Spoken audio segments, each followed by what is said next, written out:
మరో breaking AP CM Chandrababu ఇవాళ Singapore వెళుతున్నారు. రాష్ట్రానికి పెట్టుబడులను ఆకర్షించడమే ప్రధాన లక్ష్యంగా చంద్రబాబు సింగపూర్లో పర్యటిస్తారు.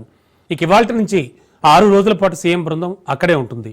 తన పర్యటనలో భాగంగా దిగ్గజ సంస్థల ప్రతినిధులు, యాజమాన్యాలు, ప్రముఖ పారిశ్రామికవేత్తలతో చంద్రబాబు భేటీ అవుతారు.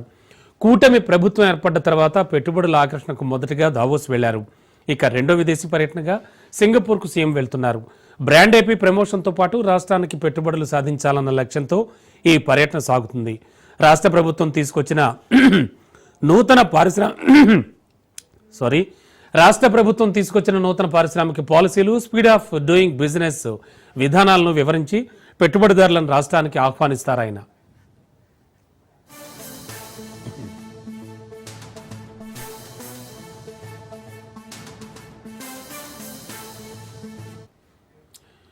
ఇదే అంశానికి సంబంధించి లేటెస్ట్ ఇన్ఫో అందించడానికి మా కరెస్పాండెంట్ వాసు సిద్ధంగా ఉన్నారు. వాసు, ముఖ్యంగా ఏపీ సీఎం చంద్రబాబు పర్యటన షెడ్యూల్ ఏంటి? ఎవరెవరిని కలవనున్నారు అక్కడ? అలాగే ఈ 6 రోజుల పర్యటన అంటే సుదీర్ఘమైన పర్యటనగానే చెప్పుకోవచ్చు. Good morning Ramana.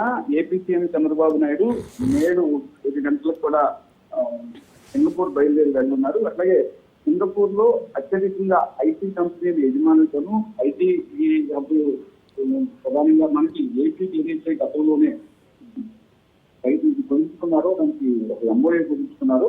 వారికి కూడా ఏపీ సీఎం రేపటి నుంచి కూడా 5 రోజుల పాటు సమీక్ష సమావేశం నిర్వహిస్తున్నారు.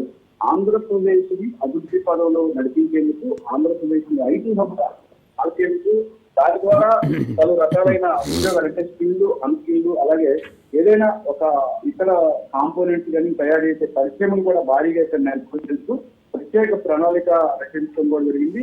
ఇందులోనే భాగంగా ఐటీ శాఖ మంత్రి భరత్, ఏపీ సీఎం చంద్రబాబు, నారా లోకేష్, ముగ్గురు ఐటీ నిపుణులు కూడా ప్రధానంగా ఈ సింగపూర్ వెళ్ళున్నారు. ఇందులో 5 రోజుల పాటుగా ప్రధానంగా అక్కడ అధికారులతో కానివ్వండి, అక్కడ ఏదైతే గతంలో ఎంఓయూ చేస్తున్న వాళ్ళందరితో కానివ్వండి సమీక్ష సమావేశాలు నిర్వహిస్తారు.